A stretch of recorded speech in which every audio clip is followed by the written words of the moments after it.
तर विषय असा होता, यात्रेनिमित्त भव्य मॅरेथॉनचं नियोजन केलेलं. ज्यांनी मॅरेथॉनमध्ये भाग घेतला त्यांच्यासाठी किट दिलेलं. सगळे स्पर्धक पण आलेले, मग कमिटीची गाडी पण आली, ॲम्ब्युलन्स पण संकट होती. त्यानंतर आपल्या सगळ्या स्पर्धकांना एकत्र बोलवून थोडा वॉर्मअप घेतला. त्यानंतर मग स्पर्धेला सुरुवात झाली.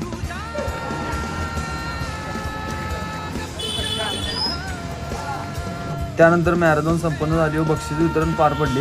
त्यानंतर आपल्या स्टेडियममध्ये भव्य कुस्तीचं आयोजन केलं होतं. स्पर्धेच्या आधी मैदानाची पूजा करून घेतली. मग स्पर्धेला सुरुवात झाली.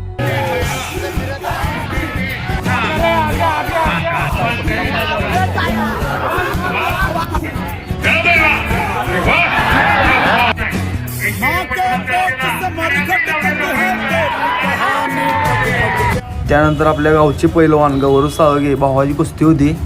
1 नंबर अशी कुस्ती झाली.